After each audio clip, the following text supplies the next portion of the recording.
Ladies and gentlemen, the US-China trade war has come to a surprising turn of event, has caused the entire stock market to go to the moon. Is it too late right now? Well, Mr. Lu will share with you some of my findings. I'll walk through some of the investment journey, some lessons, but more importantly, where some opportunities might still exist. And I would like to share with you where I think these opportunities are at the end of the video. Please watch on. So I entitled this stock market video as Trump victory because I think that he won a big victory against the Chinese regime. And right now the stock market is to the moon. And is it true that good days are ahead? Problems all solved? Well, let's watch on, shall we? So as usual, these are my disclaimers. And let's go. So yesterday night, I have done a live stream. Some big shots were being announced transparently. I shared everybody, every detail. Thanks for the few thousand people that watch it. And I also did it on last Friday as well. So I think more will come. Please subscribe. I can't keep those live stream for obvious reasons as they're market sensitive. And, you know, if you don't want to miss it, hit subscribe and the notification. And let's go on. So the market has risen significantly as US and China has agreed to slash tariffs significantly. So the Chinese have dropped their tariffs to 10% from 125%, where the US have dropped 145% to 30%. Now, at this juncture, some of you have said, hey, you know, it's 10 versus 30. It's not fair, right? Well, depends where you see it. I hear different analysts giving different comments. I'll just say this.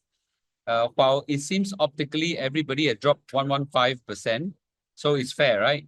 But the truth of the matter is that I think US does have a stronger bargaining position compared to China. So actually the Chinese, in my humble opinion, has a short end of the stick. But the Chinese desperately need this deal. So in that sense, we can conclude that Donald Trump actually won in this round. However, I think more were to come. So I think, you know, there's a lot that we can expect moving forward.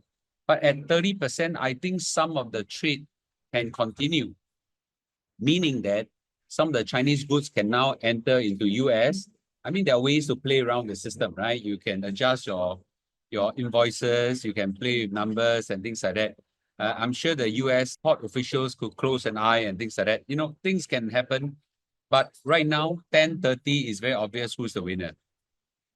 So the S&P 500 went up, closing at 3% up, and that's a very significant number. And, you know, NASDAQ went up by, I think, 4%. So clearly, this is a very big number. We are now shy of 5-6% from the peak of S&P 500. It is not unthinkable you'll touch the S&P 500 peak again in time to come. So the NASDAQ went up by 4%. You know, I went in somewhere around here, and then of course the market went up quite a bit. So I went from the unleveraged to leveraged. We'll talk about it in a short while. So Donald Trump actually said that, you know, I'll take them at their word, meaning that he kind of trusts the Chinese for now, right?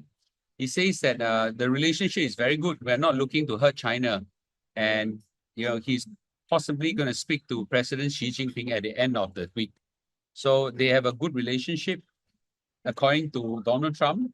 And he wants to take advantage of a good relationship to have a conversation, right? I find it very, very funny that he can do so much things against China and yet say that Xi Jinping is a good friend of his. So I think it's kind of funny, right? So the question really is, how did Donald Trump manage to get so much trade victory out of China? Well, I think there's a few things that we could take a look at. Number one is he sends serious people. Now, he's semi-ASEAN, you know, so nobody will take him seriously. But he sends Scott Besson and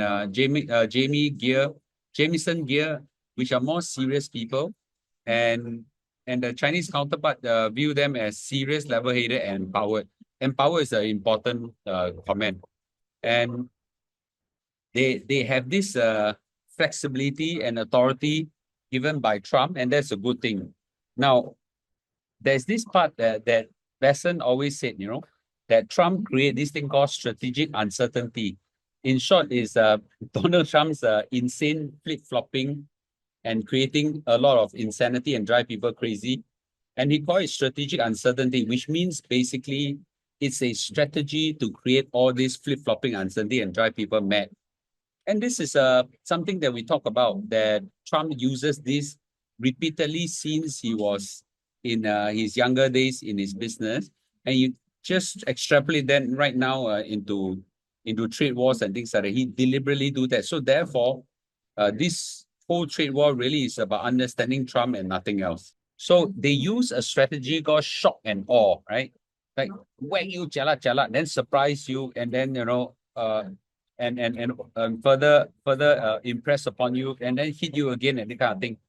And Trump's team said that the shock and awe strategy to get a win, okay, even out of a significant tariff remain in place, was the strategy all along, right? So this was a deliberate step.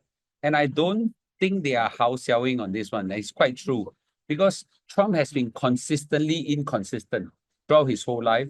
And I talked about it very much earlier in other live streams that and videos, that this was his strategy.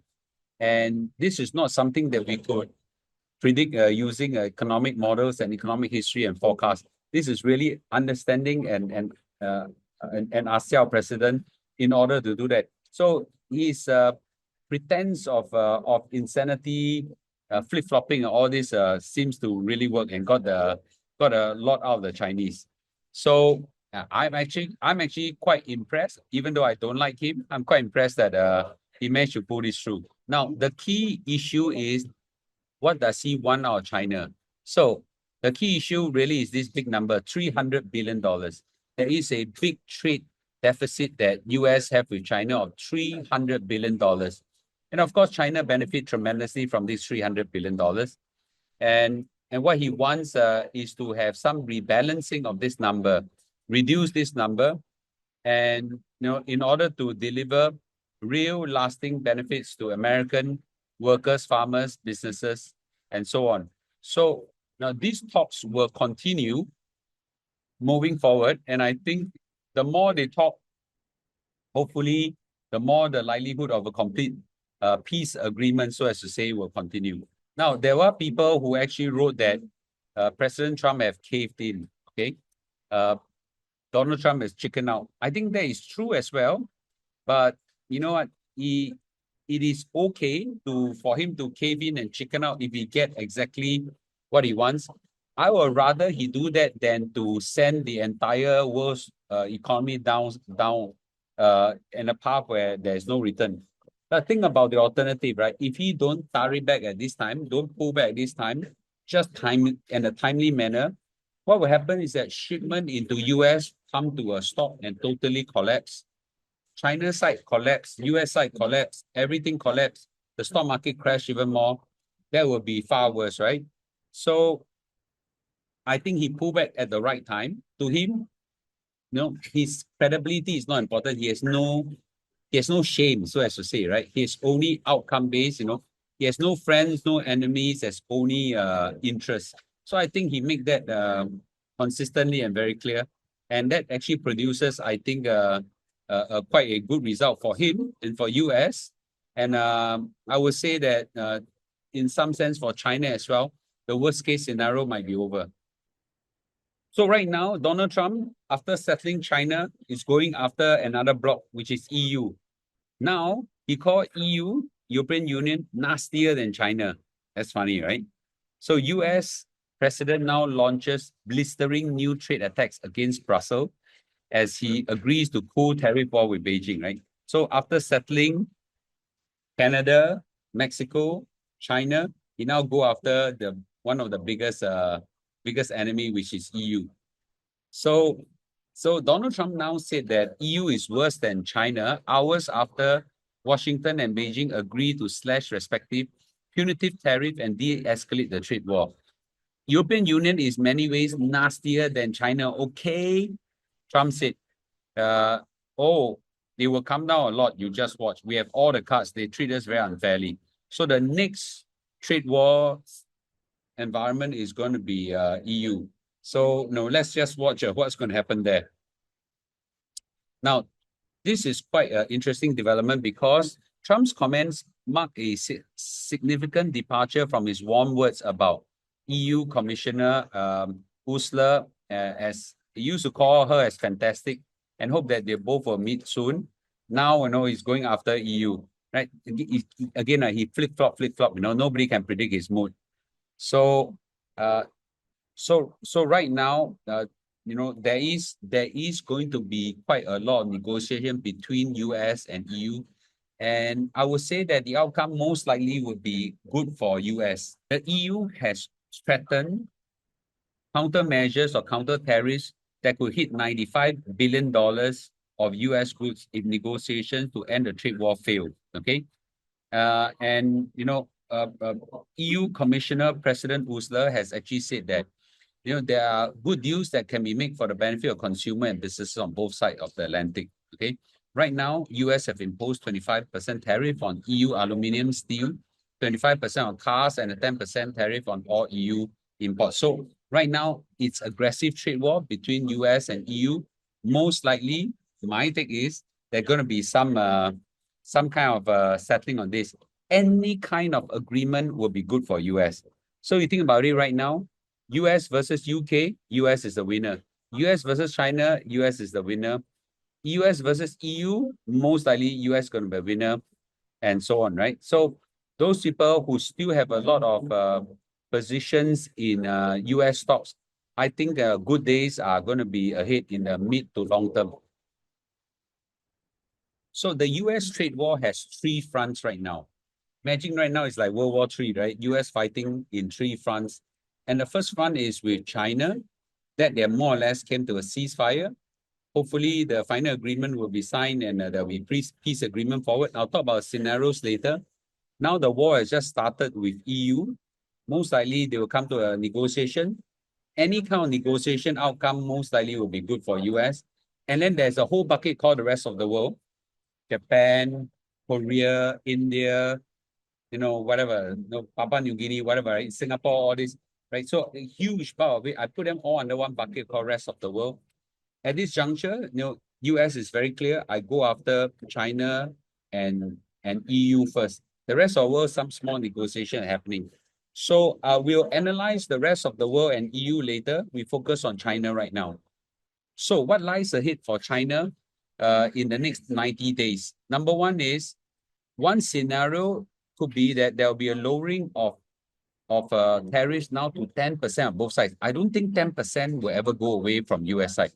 So I think most likely there'll be a 10% on both sides, but there'll be a need to rebalance the trade deficit and solve the problem of fentanyl importation into US immediately. So the key emphasis is 10% trade deficit and fentanyl immediately. So at the end of 90 days, some kind of agreement will happen to have something solved immediately, right? It may not be all, but at least something immediate will happen. This is a scenario number one. Scenario number two, it could be lowering to 10% on both sides and agreement rebalance and solve the fentanyl problem, but not immediately, but over a long time. So, there'll be milestones to hit over next 6 months, 1 year, 2 years, that kind of thing. And it could be anything in between, right? So most likely I'm leaning towards either one or two. I'm not surprised they can even hit somewhere closer to scenario one, given at the speed and the resolve that Trump has and the Chinese have as well.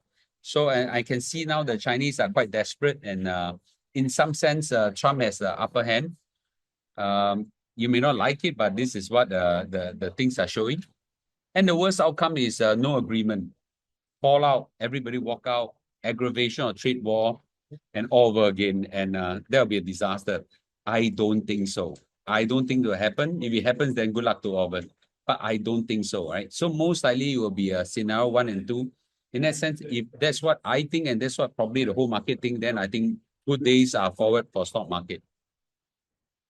Now, a lot of people are discussing about me missing, dips and crashes and all this. Let me just give a word now, looking back at this whole saga on my investments, right? So now, clearly, I'm a more conservative investor, okay? So this downturn is a bit too little for me to deploy heavily. So it barely hit 20% and it whooped up already, right? So it haven't hit my kind of a threshold of a crash. So in 2020, the market crashed big time, 30-40%, I go in. 2022, same magnitude, I went in big. This time around, it just barely hit the 20%. It whooped up. So, I didn't go in much because this is what I think doesn't meet my criteria. If I want to fire, I want to fire when there's blood in the streets. Okay. That said, however, I deploy some family funds to Ben, and Ben discussed with me, and he deployed a few tens of thousands of dollars. It's very little by my standard, but at least there's something there. Good for him and good for a family fund. He's a little fund manager of the family. I'm quite impressed with him. I did not sell any of my globally diversified position in this tariff war. Not 1 cent. I did not sell. I kept them all intact. Okay. And I think, my millions of dollars of position are kept there, which I reminded everybody throughout this whole trade war that, I'm still keeping everything intact. Okay. Now, that's during the entire trade war. The end of the trade war, I did, towards the end of trade war, when I detect that there is an inflationary risk, if there are shortage of goods, which might still happen, by the way, I did rebalance some of my leverage position to unleveraged position. Okay. A lot of people is trying to find out what the hell is leverage position whatsoever. I'm not going to go into details because leverage position has existential risk. It can go to zero. So I don't want to suffer those risks. So I cleared about half my positions and moved them into unleveraged position where it's a lot safer. And I, show everybody where those unleveraged position that I moved in quite transparently. So hundreds of thousands of dollars were fired, and every time I fire them, I review them in my live streams to everybody who watches my live stream. So subscribers get this benefit, okay? And for those people who subscribe but didn't get to watch it, I can't keep those videos. So try to catch up with me in those live stream. If you miss them, that's unfortunate, but there will be much more moving forward. So the question really right now is it too late to fire right now? Okay. Now, if I didn't fire my main bulk, my dry powder, then I'm not going to fire now, right? So I believe that opportunities will always return. Nowadays, opportunities come quite fast. In the past, you have to wait for 5 years, 4 years. Nowadays, every 2 years, there's one major dip. Okay. So I don't think this time around it constitutes to a major dip. I would consider a minor dip. So I can always wait. Waiting is okay, right? You still make money. But that said, I need to say something interesting is that this time around in my rebalancing, I deployed a lot into long-term bonds this time. That's the topic for another day, but the long-term bonds have crashed terribly, terribly, okay? And have yet to rebound. So there's some opportunities there, in my humble opinion. I'll probably do another live stream, not video, to evaluate this opportunity. So please hit subscribe. So if you want to watch it, okay. Now that said, all said and done, the single biggest and unanticipated risk factor still remain, which is this guy, right? He can anytime suka do something unpredictable, flip flop and all this, and make everybody go insane again. It is possible. And so therefore, this is something that we all need to be cognizant with. It's not good days all ahead. It's uncertain and cautious. We need to be cautiously optimistic. Now, I would just say this, the current stock market excitement most likely will be over, but the economic impact might still hit us. The trade war is not over, right? There is still elevated tariffs from both sides. And it's currently right now a temporary ceasefire, not a peace agreement. So the economic impact is still there. Now, the stock market is 6 to 9 months ahead of the economy. So they are currently anticipating that, in 6 to 9 months, all this will go away. But in this period right now, I think there will still be economic impact. And the economic impact could still hit us in Singapore, Malaysia, and the rest of the world as well. So we need to be cognizant that there is a financial economy and a real economy. these two are not talking at the same terms. One is far ahead of the other. So many times you all see that the world is in shit, but the stock market is shoot to the moon, right? This is exactly what I mean, right? So let's be mindful that the economic impact might still hit us, jobs might still be lost, and then we could be impact to property market and so on, right? Let's observe and see whether any opportunities comes out. All said and done, I think these are interesting, exciting times, learn all these lessons. So do I. So looking back, this interesting lesson has certainly get us very shocked. But the truth of the matter is that, the market dip was very shallow and then it came back again very quickly. In some sense, thank God, right? We did not need to suffer too big a dip for all our current positions. And it further stress again that in a roller coaster ride, those people who die are those people who bail out. Okay. And those people who never bail out, you set to enjoy your full ride all the way.